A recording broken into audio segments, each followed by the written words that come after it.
Hello friends, welcome to Azad I S academy YouTube channel. जैसे कि दोस्तों आज इकोनॉमिक्स अर्थव्यवस्था की दूसरी क्लास है। ठीक है फ्रेंड्स, तो इकोनॉमिक्स की हम जो पहली क्लास थी वो क्लास कर चुके हैं। तो क्लास 2 पे आते हैं। तो क्लास 2 देखने से पहले आप 1 भी देख लीजिएगा और आपको पता होना चाहिए क्लास 1 में 50 क्वेश्चन है और क्लास 2 जो होगी इसमें 50 क्वेश्चन होंगे। वन लाइनर अप्रोच के द्वारा हम डील करेंगे क्वेश्चन को।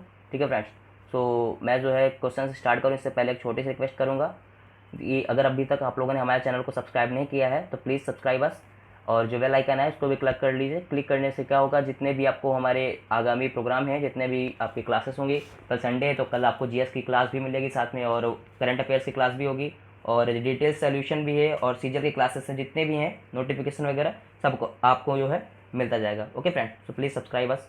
ओके, सुनाओ अब हम क्लास पे कंटिन्यू करते हैं। देखते हैं क्लास 2, इकोनॉमिक्स क्लास 2 जो है हमारी। तो नंबर 1 क्वेश्चन क्या है इसका, कर को प्रतिगामी कब कहा जाता है? जब उसका भार अमीरों की तुलना में गरीबों पर बहुत अधिक पड़ता है। नंबर 2, जो बैंक निपेश बिना नोटिस के निकाले जा सकते हैं मांग निपेश होते हैं। नंबर 3, देशों के समूह के साथ व्यापार करार करने की औपचारिक पद्धति को कहते हैं ट्रेडिंग ब्लॉक। नंबर 4, जो खर्चा कर दिया गया हो और वसूल ना हो सके उसे कहते हैं निमग्न लागत। नंबर 5, किस लागत का संबंध न्यूनतम लागत से होता है? परिवर्ती लागत। नंबर 6, टूथपेस्ट उत्पाद को किसके अधीन बेचा जाता है? एकाधिकारी प्रतिस्पर्धा के बीच। नंबर 7, एकाधिकार शब्द किससे संबद्ध है? पूंजीवाद। नंबर 8, किस बाजार संरचना में बाजार के मांग वक्र का प्रतिबिंब फर्म के मांग द्वारा होता है? एकाधिकार। नंबर 9, द्विपक्षीय एकाधिकार किस बाजार स्थिति को दर्शाता है? एक विक्रेता और एक क्रेता। नंबर 10, एकाधिकार बाजार संरचना में विक्रेताओं की संख्या कितनी होती है? एक। आइए नंबर 10 के बाद देखते हैं यहाँ पे। नंबर 11, बाजारों के आत्यांतिक स्वरूप कौन से हैं? पूर्ण स्पर्धा, एकाधिकार। नंबर 12, परिवर्ती लागत में प्रशासनिक लागत का योग कहलाता है मूल लागत। नंबर 13, ऐसा अर्थशास्त्र जैसा उसे होना चाहिए कहलाता है मानक अर्थशास्त्र। नंबर 14, प्रत्यक्ष करों के मामले में अदायगी दायित्व और कर का अंतिम भार किस पर स्थित होता है? वह व्यक्ति जिस पर यह अधिरोपित किया गया है। नंबर 15, किसी अर्थव्यवस्था में पूंजी निर्माण निर्भर करता है कुल बचत पर। नंबर 16, किसी अर्थव्यवस्था में स्थिर वृद्धि प्रारंभ होती है अवस्था कहलाती है उत्सर्ग अवस्था। Okay friends. नंबर 17, इस्पात उद्योग भारत में किस उद्योग का सर्वोत्तम उदाहरण है?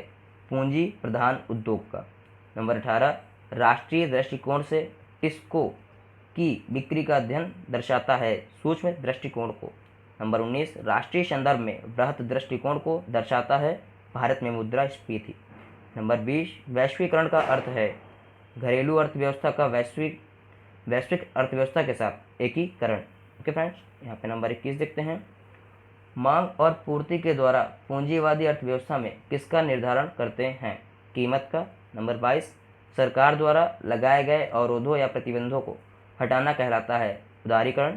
नंबर 23, पूंजीवाद की नीति है रखो और निकालो।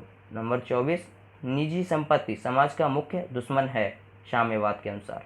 नंबर 25, किसी देश के अनुकूल व्यापार शेष का आशय है आयात की अपेक्षा निर्यात अधिक है।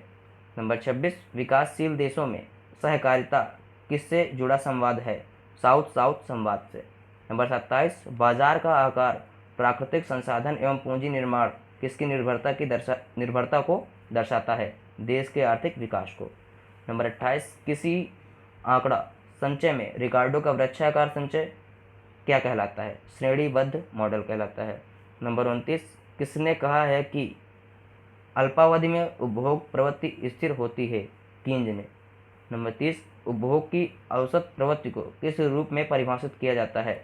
कुल उपभोग प्लस कुल आय। ओके फ्रेंड्स, यहाँ पे नंबर 30। अब ये नंबर 31 करते हैं। कीन्सवादी उपभोग फलन किसके बीच संबंध दर्शाता है? कुल उपभोग और कुल आय। नंबर 32, अल्पावधि में जब आय में वृद्धि होती है तो उपभोग की औसत प्रवृत्ति में सामान्यतः गिरावट आती है।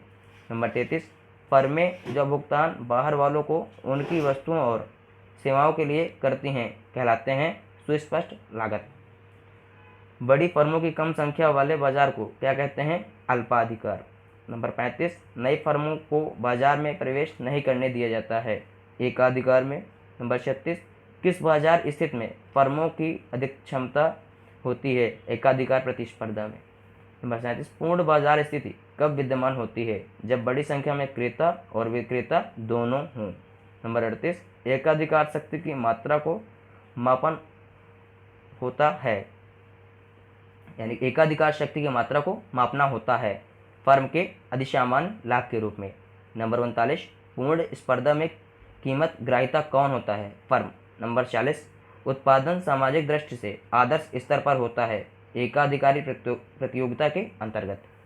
नंबर 40 हो गया। अब आप देखिए नंबर 41, अर्थशास्त्र का उद्देश्य मानव समाज की प्रगति के नियम की खोज करता है, कथन है मार्क्स का। नंबर 42, अर्थशास्त्र कभी वास्तविक विज्ञान होता है और कभी आदर्श विज्ञान, कथन है प्रोफेसर फ्रेडमैन का। नंबर 43, नकली लेन देन सिद्धांत का प्रतिपादक फिशर। नंबर 44, उत्पादन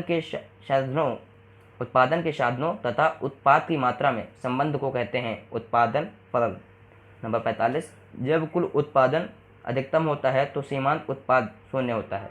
नंबर 46, अत्यधिक मुद्रा निर्गमन से उत्पन्न स्फीति को कहते हैं चलन स्फीति। नंबर 47, मुद्रा संकुचन है मुद्रास्फीति की विपरीत अवस्था। नंबर 48, व्यापार उदासीनता वक्र का विकास किसने किया, जेम्स मीड ने। नंबर 49, बाजार में संतुलन कीमत का निर्धारण किससे किया जाता है, सीमांत लागत और सीमांत राजस्व के बीच समानता से। नंबर 50, श्रम विभाजन की धारणा का समर्थन किसने किया, स्मिथ ने।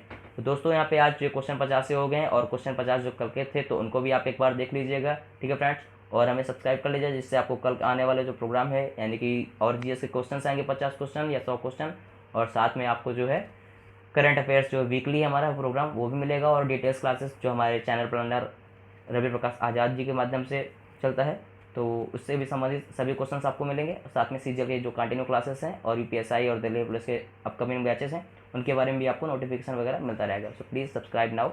Okay, thank you.